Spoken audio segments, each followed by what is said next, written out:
Welcome everybody, and we will get straight now into the Bodhicharyavatara, chapter 7, verse, chapter 7, verse 7. I shall pull it up on, oh, sorry, here we are. Going to share screen. Share screen. Here we go. Share. Boom. So, yavat sambrita sambharam maranam shigrameshyati sanchijyapi tadalasyam akale kinkarishyasi. Read again.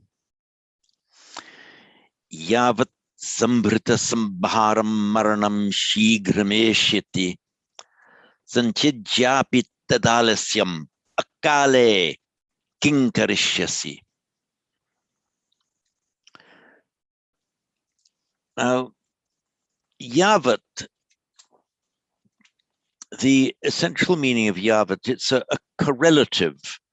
And rather than try to explain grammatically what is meant by a correlative here, I'll just explain by an example in English. We're looking at the word yavat.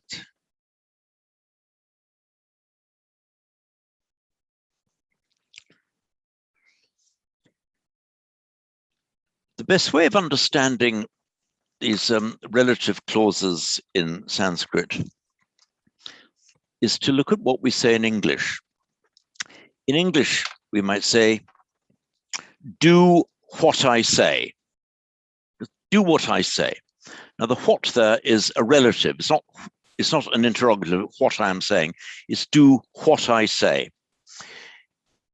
In Sanskrit and Pali, you put it differently. You'd say, what I say, that do.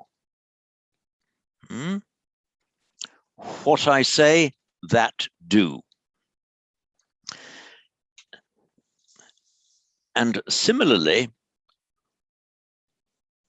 so it's yad vadami, whatever I say, tat kuru. So yad vadami tat kuru.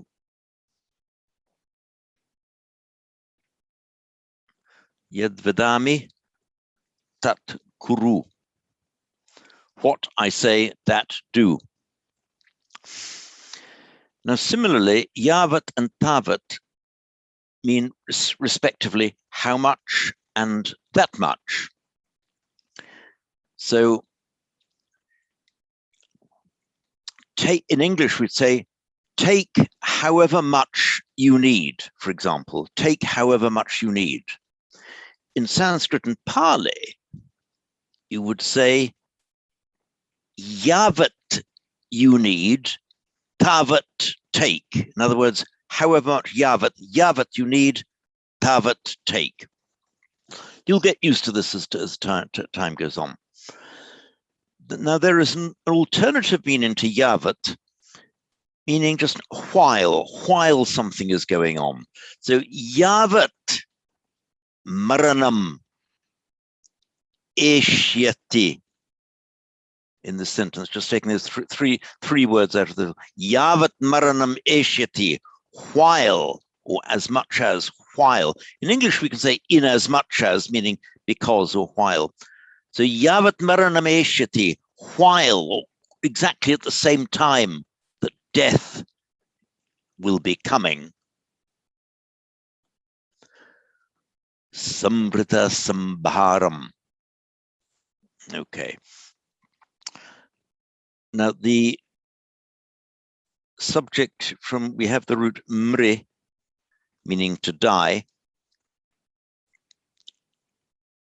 from which we get marana. We have mrityu and marana.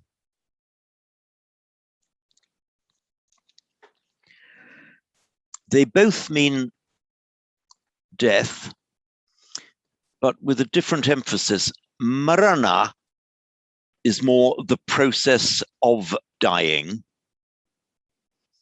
whereas mrityu is the state of being dead as opposed to the state of being alive. And in the Buddha's description of what is dukkha, he talked about, let me write it here, jara marana. Jara marana, coincidentally exactly the same here in Sanskrit and Pali. Jara meaning decay and death, or old age and death, jara marana. So not death in the sense of being dead, but the process of dying is what is dukkha, jara marana. Incidentally, I always like little etymological rabbit holes. The word jara, I think I dealt with this last time. It actually means decay. It meant digestion in the verse we did last time round, because you break the food down, you digest it. Also used for decay, decrepitude. And it's no coincidence that we have geriatrics from the Greek geros, meaning old. It's from that same root. Anyway, back to where we were. Maranam. It's a neuter noun, and therefore in the nominative form, it ends in an M. So maranam. Shigram eshyati. Shigram is just a word, as an adverb meaning quickly. Maranam shigram eshyati. Eshyati is will come. So just as you could use a present or a future tense here. So just as death is swiftly approaching, so yavat, just as, maranam shigram eshyati, maranam death shigram swiftly, eshyati will be coming, sambhrita sambharam.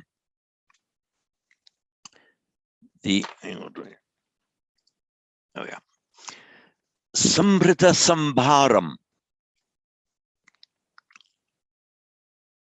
The root bri, from which you get a noun bhara, and it's exactly the same word as our English word to bear in the sense of to carry, and a bhara is that which is a burden or a load. Not necessarily an oppressive load. Your bhara, whatever you're bearing, it's the thing you are carrying. A cognate with the Latin ferre and the Greek ferro. Ferro meaning to carry. The periphery, that which, if you're walking around something, the periphery, the carrying around. The paraphernalia, the things you carry around with you. All that same root, bri. So your bhara is a load, something you're carrying. Now, with the prefix sam,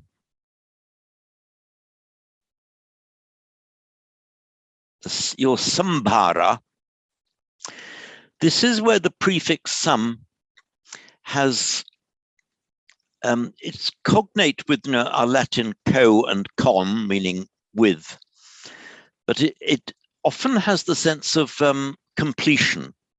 For example, if you look at sara, completion or completion of a series of cycles, look at sara.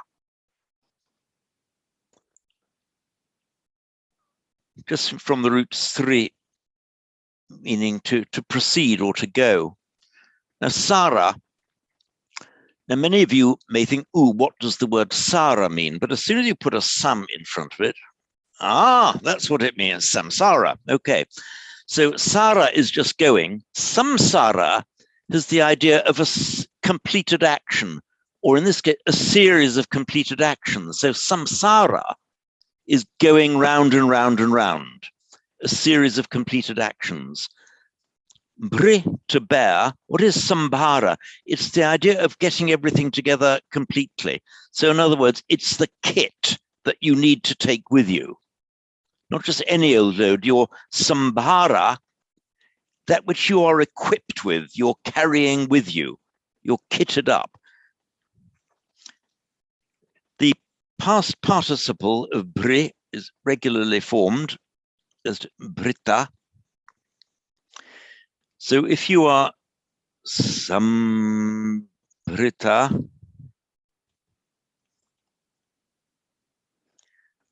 Sambhara, means you are sambrita, you are loaded up with your Sambhara, with your kit. You're all kitted up. And it's now an adjective, it becomes an adjective. Sambhara is a noun, but make a compound word, sambrita Sambhara. It's a compound meaning that you are sambrita, you are kitted up, loaded up with your Sambhara. So you are load laden or kitted. You are kitted up with your kit. It sounds a bit clumsy in English to say you are load laden or kitted, but it's fine in Sanskrit and Pali. You're kitted up with your kit. You're laden up with your load. So maranam sambrita sambharam.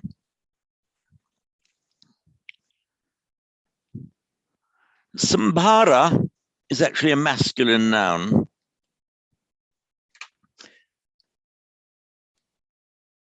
Now, here we see Sambharam. Okay, the first person to put his or her hand up will be volunteering to say, why have we got Sambharam?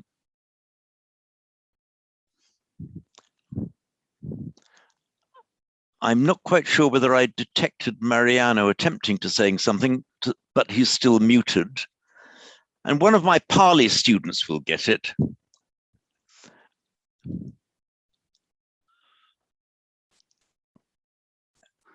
Okay, I just mentioned to you that Sambhara is an adjective now, and so it will agree with the noun.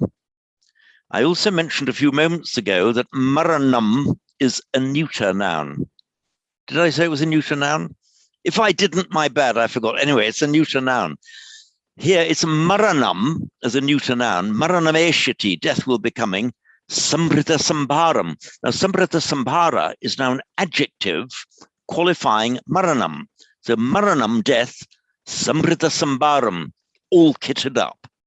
That is why it now appears in the neuter form, because it's an adjective qualifying the neuter noun maranam. So yavat sambrita sambharam maranam shigrameshyati.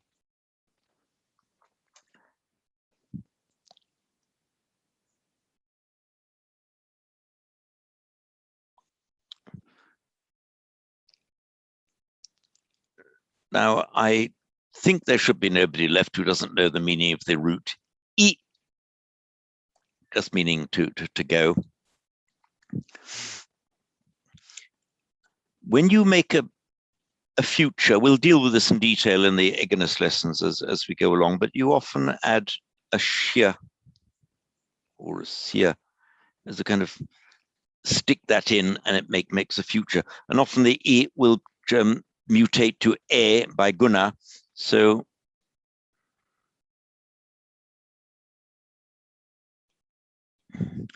e shyati will come.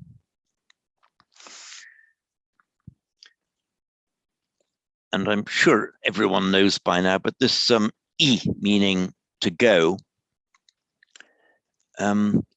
we use it with a couple of additions. We use virtually the word with the same meaning in English, with a couple of letters either side. I, Latin ire, to go. Same as the Spanish ir, to go. He, she, or it goes is just it.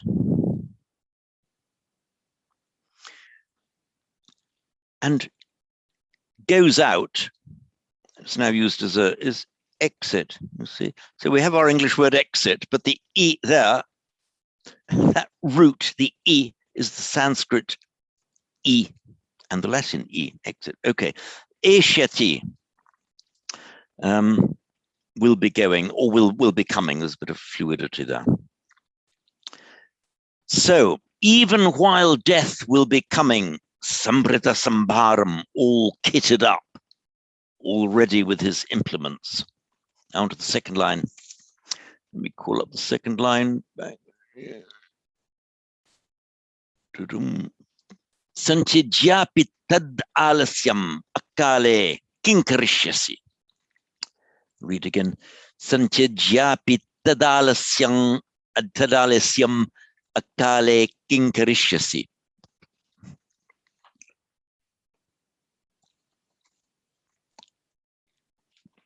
So this word I'm highlighting here, kim, means what? I just mentioned the formation of the future tense here. We have a perfect example of the future tense here.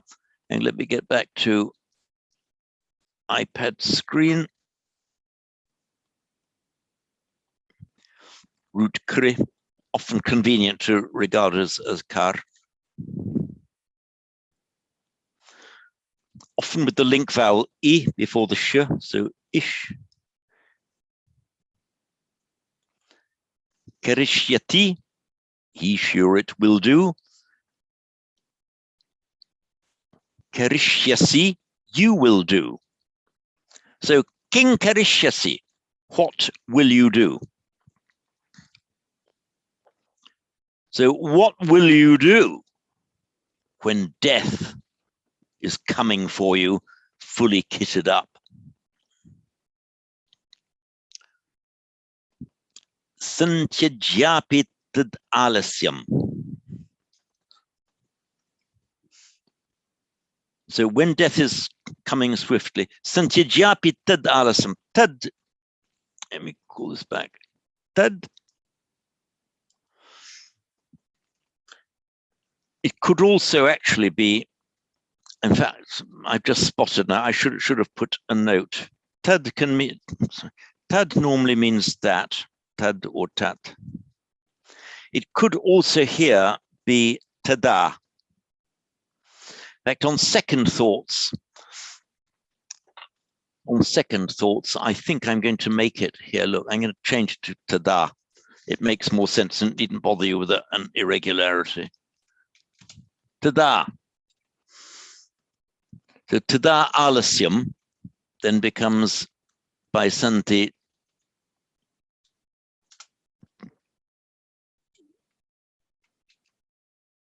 That's it. Tada alasyam. Sorry for the confusion, my bad. I should have spotted this point. The alternative explained it last time. So tada, then, santyajya.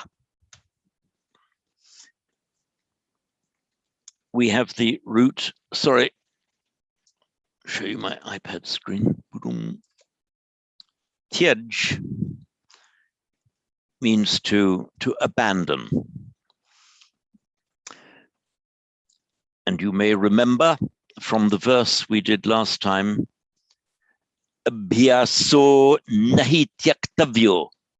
That's tyaktavya, to be abandoned.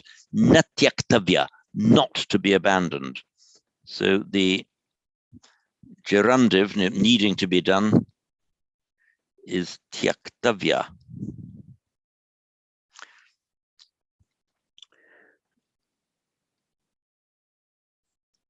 And we have the verbal noun tyaga.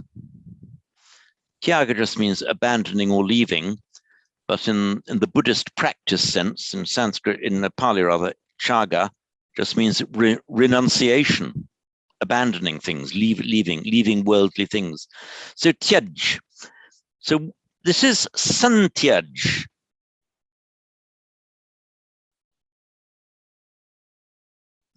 It's the same sum before it.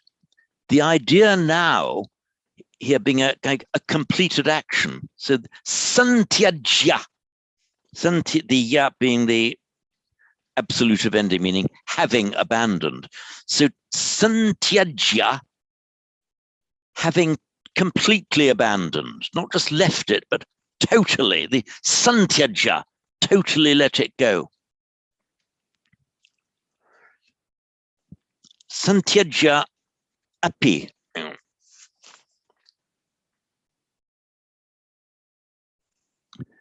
So Santyajya api becomes by Santyajyapi. The api here, as mostly when it follows a word, means even. So that means even if you completely abandon your alasyam, your sloth, laziness, even if you santyajyapi, even if you then abandon your laziness, akale, it's too late. So santyajya api, even totally abandoning, tada, then at that moment, alasyam, your laziness, akale, this word can stand on its own like an exclamation.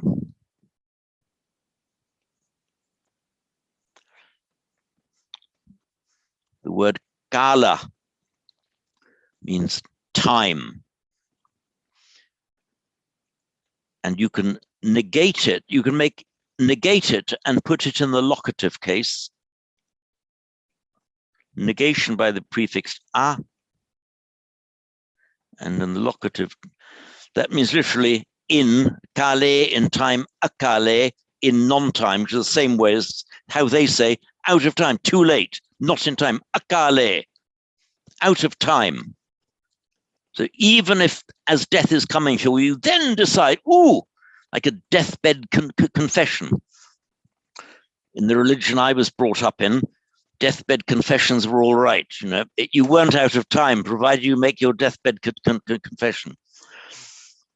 But I remember being taught by the holy priests who taught us then, okay, yes, it works, but don't rely on it because you might not get the chance.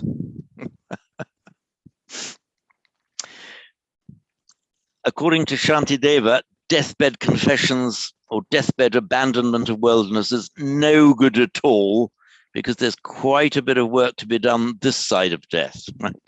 So the idea here is if you abandon worldliness, abandon your alasyam, abandon your laziness, even santyajyapi, even if you totally abandon santyajyapi alasyam tada, even totally abandoning laziness at that time, akale, time, gentlemen, please, in the old pubs, out of time.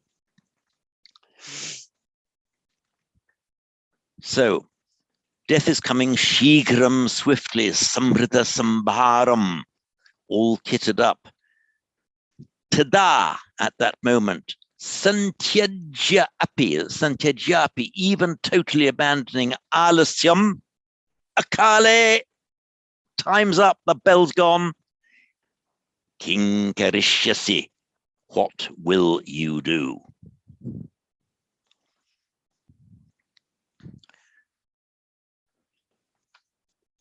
So I'll just read this verse again. By the way, if there are, we've still got plenty of time. I'll read this verse again slowly twice, and if there are any questions on it, I'll be very happy to take them.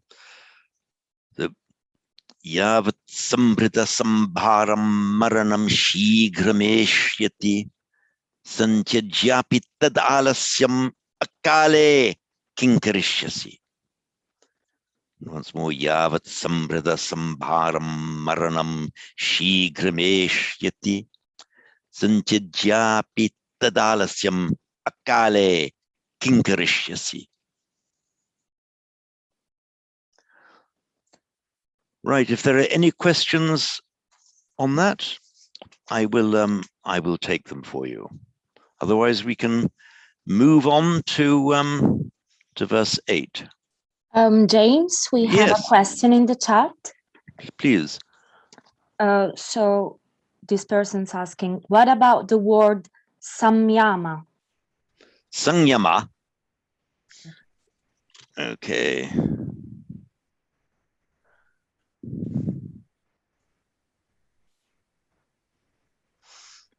So is this the Hopefully I've written it correctly. I don't know who asked the question, but hopefully that's the one I've written for you correctly. Sangyama. Yeah. Actually, I'm glad to be asked that, because the variations with prefixes on the root yam among my favorite topics. As you delve further into Sanskrit, you'll have more and more favorite topics. The word yam, the root yam, the basic meaning is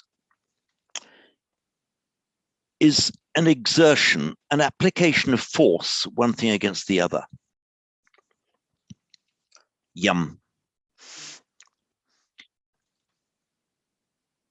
And with the root sam, remember, it's either the pushing or the pulling. It's the application of force against something. Sangyam,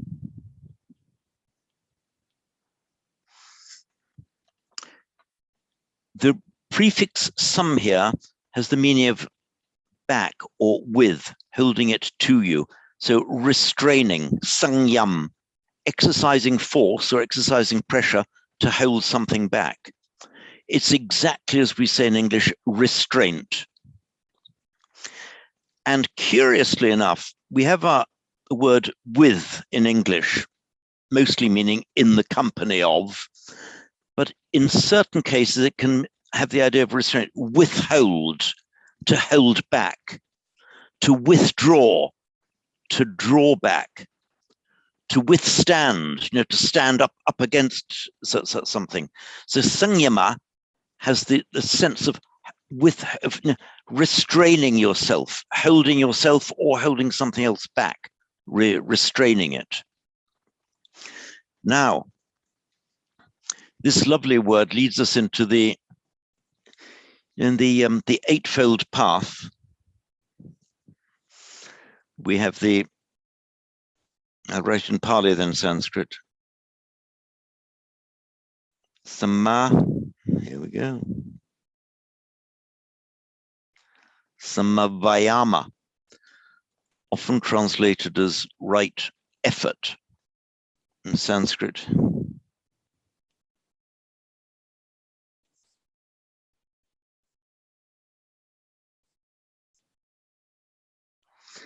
Now,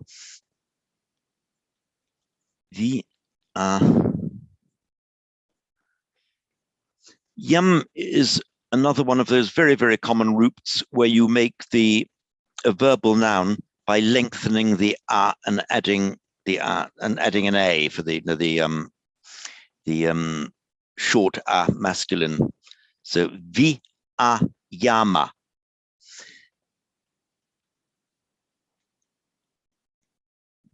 This is one of those cases where you have the two prefixes with virtually opposite meanings coming together and retaining their full meanings. So vi, away or apart, a is towards you. So the vi-a-yama, the yama, the restraining or the pushing or pulling, is the pushing away and the pulling towards you. It's the idea of a struggle. The idea is the tug of war. You are pulling against an opposing force or pushing against an opposing force. So the vi-yama, tugging away from you, the ayama, the tugging towards you. So vi-yama is like the tug of war, the effort to tug yourself back onto a disciplined path rather than being dragged away into the path of worldliness. So vyayama is the effort.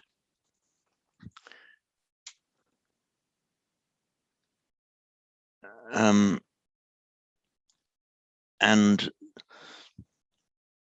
I forget where the quotation appears, but the Buddha is recorded to have said, here in this fathom-long frame, this fathom-long body, enlightenment is to be won. So he tries as a vama, is from the Sanskrit vi-yama. Vama mate. kalevare, in this fathom wide, vama mate, mate locative vama matta. Vama, why? Why does that mean a fathom? Because if you viyama your arms, you stretch them out to each side. This is in Sanskrit, the viyama, the pulling out of the arms. Viyama in Sanskrit becomes vama in Pali. That means a fathom. It's the measure of the outstretched arms. So when the Buddha talked about the vama mate kalevare, in this outstretched arm wide cadaver, enlightenment is to be won. So the viyama. So we have sangyam, restraint, viyam, stretch out, viyayam, effort. So whoever asked the question about sangyam, were you expecting a rabbit hole with so many branches off it?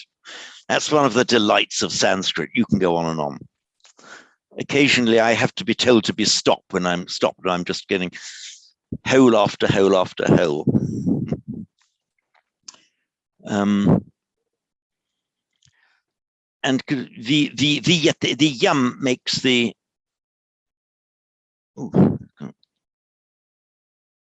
verbal noun, so one verbal noun is yati, there's gam gati. So ni yati is another, ni yati, restraining back, restraining, holding back.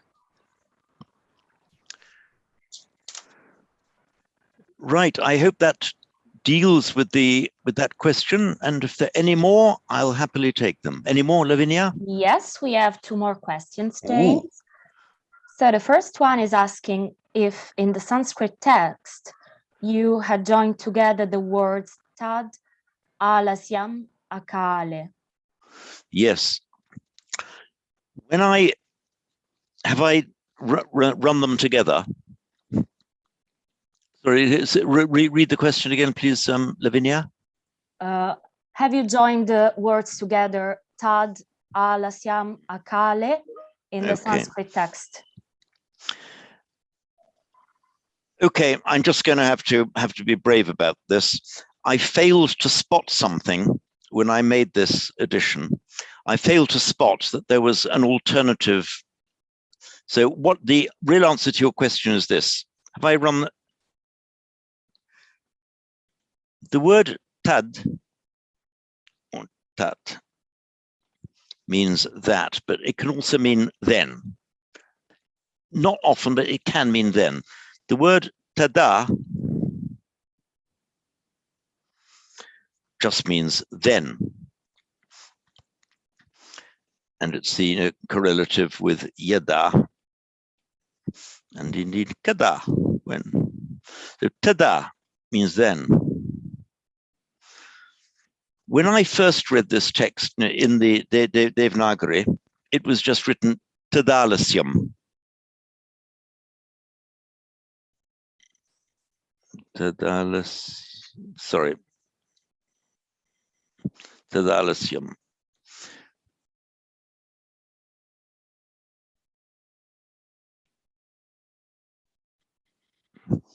Now that could be because in Sanskrit it is all run together anyway. This could be construed in one of 2 ways: tad alasyam or tada alasyam. It could be either. And in the Devanagari script and in the pronunciation, no distinction would be made between the way you write and the way you pronounce tad alasyam or tada alasyam. They would be written the same way and pronounced the same way. So in Devanagari and in pronunciation, you would always join them up. Now, the question here, if it's tada alasyam, as I said, that would be written in exactly the same way in Devanagari, tad alasyam, tada alasyam. The way we write it, you can put a circumflex to indicate it's the joint merging of an a with an a, or an a with an a. I don't know if that answers the question. Can you now read me, in the light of that, Lavinia, can you read me that question once more, the same question? So, if you have joined in the Sanskrit text the words tad, alasyam, akale together. Okay. So akale as okay. well. That might be in the Sanskrit. I mean, in the Devanagari, they're all joined up. They look like one word, and that's just because of the orthographic, because of the spelling conventions of the Devanagari. So where I've highlighted the Dalasimakale joined up simply by spelling convention. Now look at the way I've written it here.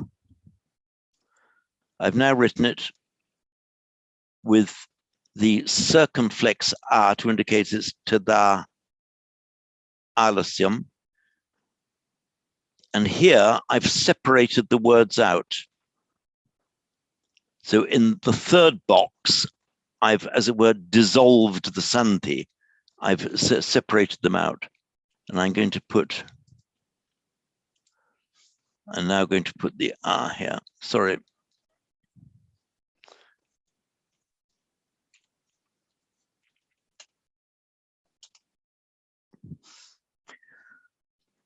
So the answer is, in the Devanagari, I have done it because you have to. So this is written in the only way that you're allowed to write it in standard Devanagari writing. The way I've written it here, I've separated to the extent that I can. You'll often see in transliteration that the words are joined like that, Tadalasya Makale, and you will often see that. I would say it can be slightly confusing for the student, and it's unnecessary. Why not just put the space there to show that they're two words? Our script allows it, let's do it. And here, and here, I've written Tada Alasim as two words. That is something you are not allowed to do in Sanskrit. You've got to run them together in speech and in writing in Devanagari. I've separated them here simply for this single word by single word explanation of what they are. So I hope that that satisfactorily answers the question. Let it be re-put, if not. I wish nobody to leave the class unsatisfied with my answer. And if I don't know, I will try to tell you honestly, sorry, Gov, don't know. Thank you so much, James. We have a last question for now in the chat. Only if there is time, can we learn more about Samkhara? Thank you. Sankhara. Yeah.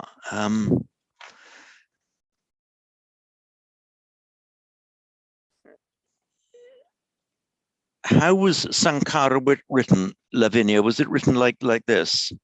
We can still see the Bodhisattva text. We can't see the iPad. Oh, sorry. It's written. Yeah, there are no diacritics, but yes. Is it with a K-H-A-R? K-H-A-R. Okay, fine. Sankhara. Yeah. I promise I didn't plant this question. This is exactly the kind of question I love answering. Okay. Now, we are at the moment here studying Sanskrit. And incidentally, Sanskrit and Sankhara, Pali Sankhara, Sanskrit Sanskara, is just grammatical variations of the same word. And last time we discussed the difference between Prakrit and Prakriti and Sanskrit, Sanskriti. Okay, so a Sankhara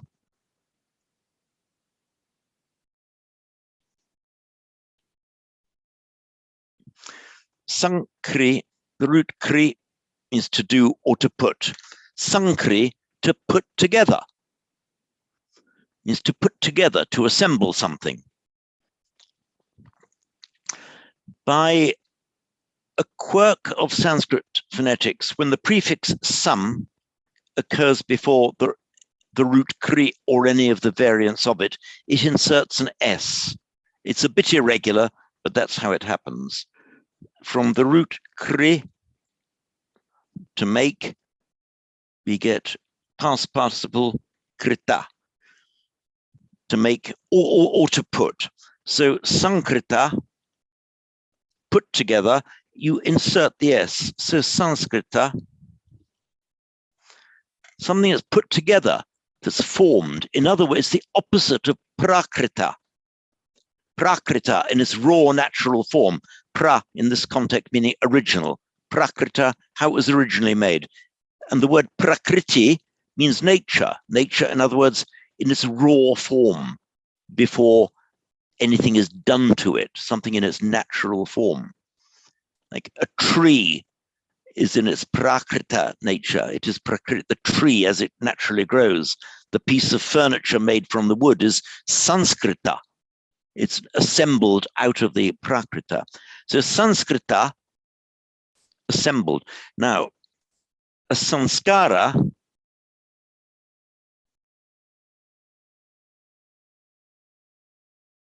is simply the verbal noun, an assembly, a putting together of things, an assemblage, a formation. Sanskara, and by standard phonetic variation in Pali, that becomes sankhara. So when you are looking at the word sankhara in Pali, it's a word from exactly the same, it's effectively a grammatical variation of the same word Sanskrita, assembled, formed, put together. So the sankhara, the plural sankhara in Pali, just means the formations, as in the mental formations. That means nothing more, things that are put together, assembled. So can you just read the question, Lavinia, to me once again, so hopefully I've answered it. Only if there is time can we learn more about Samkara. Well, hopefully there was time, and we did. Thank you so much. And I hope that the questioner, again as before, is satisfied with the answer. Good. And you said there was one following that, Lavinia? No, that's all I have. Okay, for right now. Okay.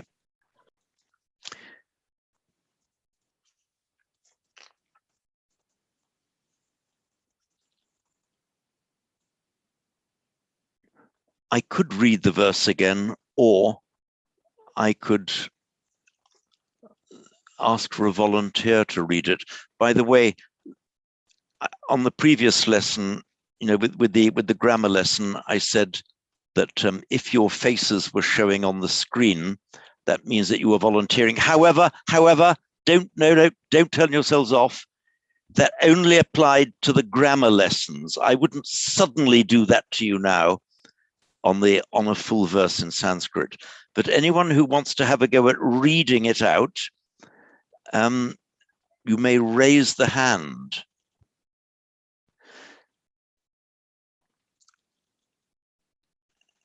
And what I could do,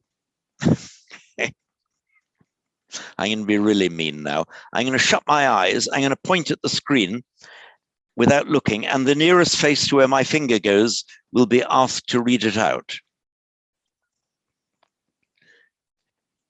You can turn your screens off now if you want to. Sorry, James, we are seeing the iPad now. Okay, that's, where are we? Goodness me, my finger fell upon Kath Woods. Have a go, Kath. Okay.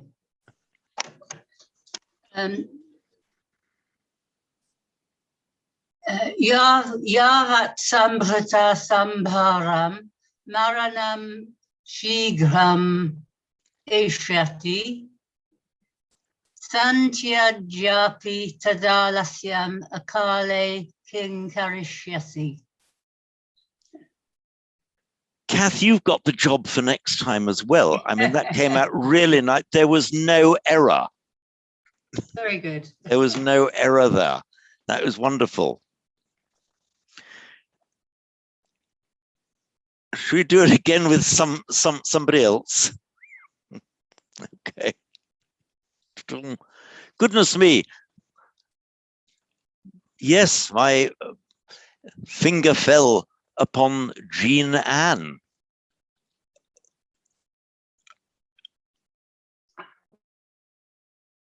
So unmute, Jean Ann.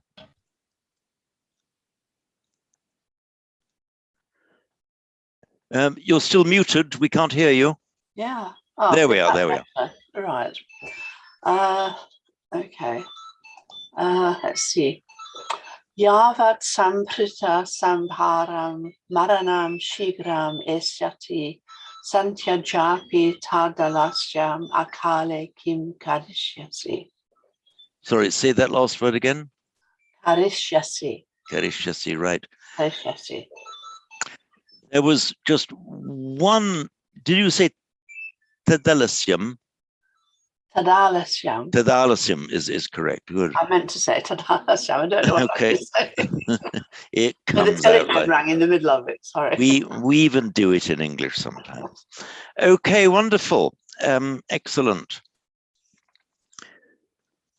So, look, we've got another 10 minutes. Shall we move on to verse 8?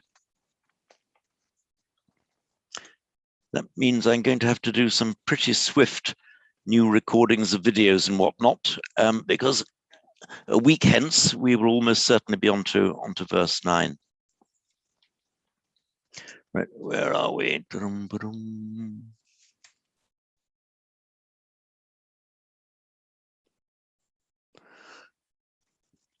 Right. Idan praptam. I'm going to stop there. Did you notice I didn't say idam with a m or idang? I said idan because the next word begins with an n, so the anuswara would take on that tone. So there was the idan praptam written with the anuswara.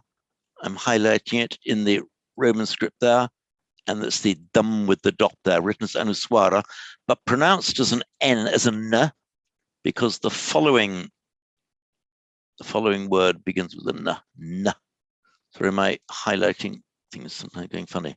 So that's the correct way to write it in Romanization, sorry,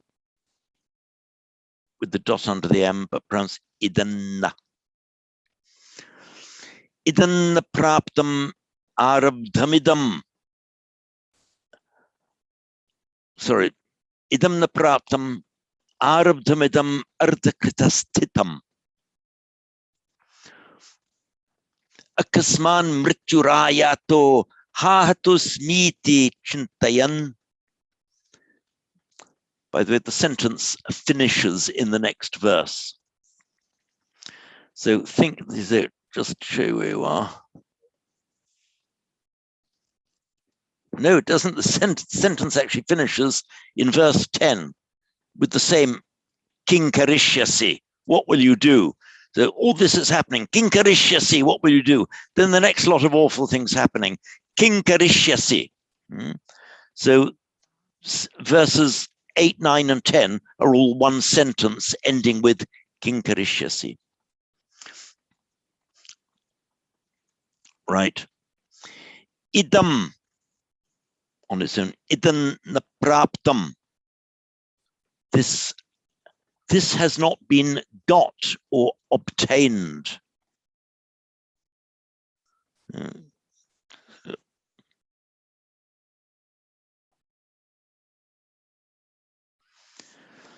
This sorry, I meant to be writing on my iPad for you. So ap, very common root meaning just to get or to obtain. And with the prefix pra,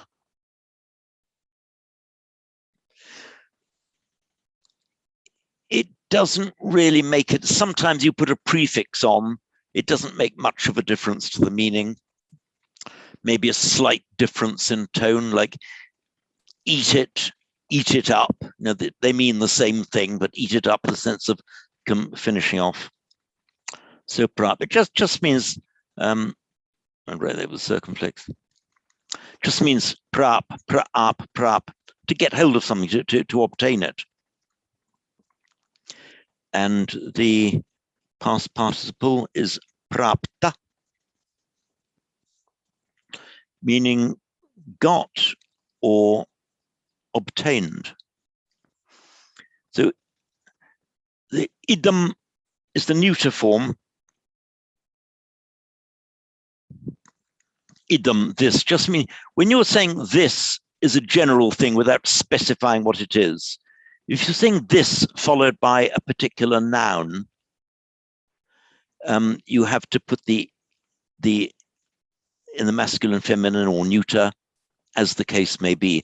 If you're talking about kind of this general, I don't like this, then you'd use the neuter. So idam, neuter form. Idam napraptam. This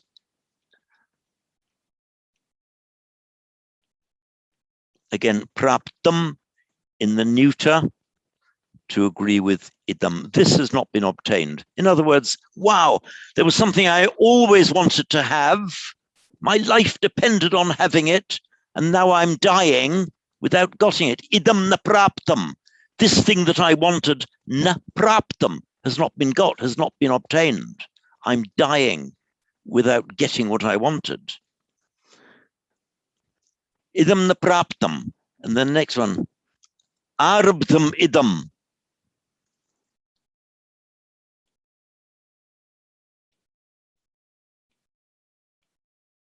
Arabdham idam. Arab means to begin. So rab, or alternatively ram. Aram, again with the prefix it doesn't really alter the meaning. What I would say that the root rab, meaning to start, I'm trying to think if I've ever seen it occurring on its own. You tend not to see it on its own. Just you'd say Arab, meaning to start. So Arab,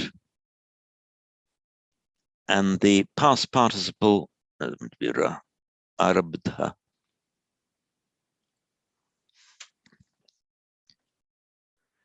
If see where I'm underlining that? That's the end of the root bha, plus the past participle prefix ta. You've noticed that has mutated into bdha.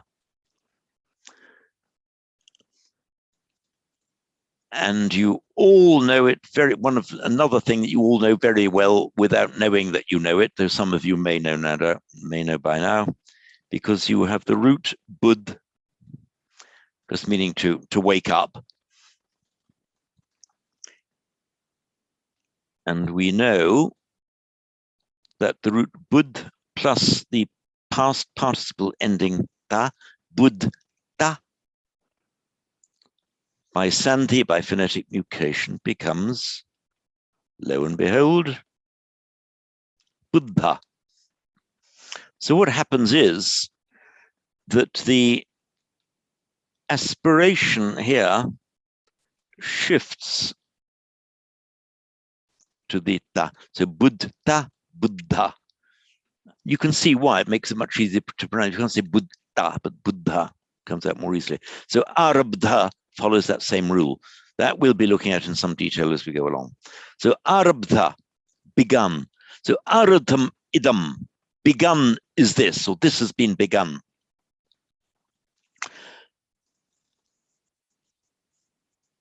This is one of those sentences, two clauses here, where you can omit the word is, to be. So idam napraptam, this not obtained. Is not, has not been. You can omit the verb to be here. This idam napraptam, this has not been obtained. And exactly the same, arabdam idam, and this has been begun, or just you can leave out the verb to be. and the very, so arabdhamidam, commenced this. In other words, this has been commenced. Artha kritam stitam. By the way, I spotted only yesterday, many of you will have in the text that you saw before, by an error, I wrote in the Pali, in the Devanagari rather,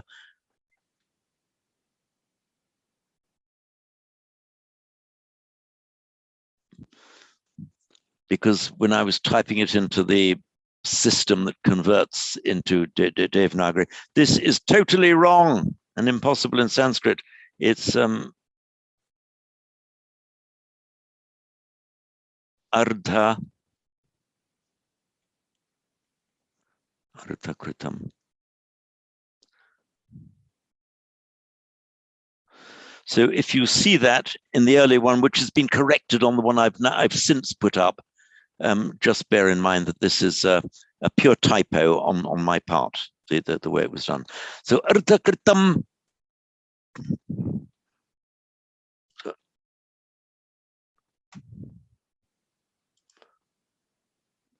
What have I done? Ardha kritam. Sorry, I repeated it somehow. Sorry, while I was doing that, I mucked something up on the screen. Ardha kritam stitam. So ardha means half. Krita means done. So arabdham. Oh, sorry, look, I've really, something gone really wrong with the Devanagari there. It's meant to be arabdham. I'll get that right later. Look, just look at the romanization now. Arabdham idam. This has been commenced. Ardha krita stitam. Half done stood. Half done stood means left standing, left, half done. So arabdhamidam, this has been commenced. Ardha kritam, half done. Stitam. Stita means standing, but here it has the sense kind of left as it is, left standing. Idam na praptam, arabdhamidam, ardha kritam stitam.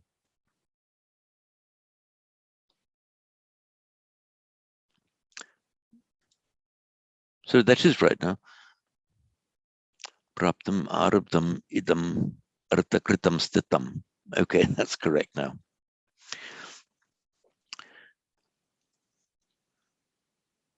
Akasman mrityurayato. Mrityu, we know, meaning death. Akasman. Kim. Sorry, get back to my iPad. Kim, meaning what? It makes an ablative from what?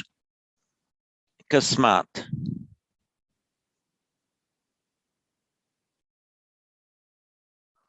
Kasmat, literally, from what? And this word is also used to mean why. Kasmat, from what? So why? Which is logical enough. From what? Meaning from what cause? Kasmat. Now, if something happens akasmat, if kasmat, from what, why, akasmat, it is whyless, it is without a why. In other words, came out of nowhere. In other words, yeah, it just came to you, no point asking why, it just did. You can't argue with it. You can't say to death, why have you come? It doesn't work.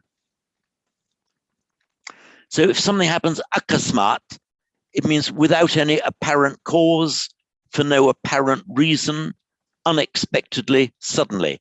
Akasmat, without a why. So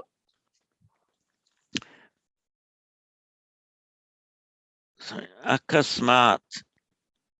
So now akasman mrityu.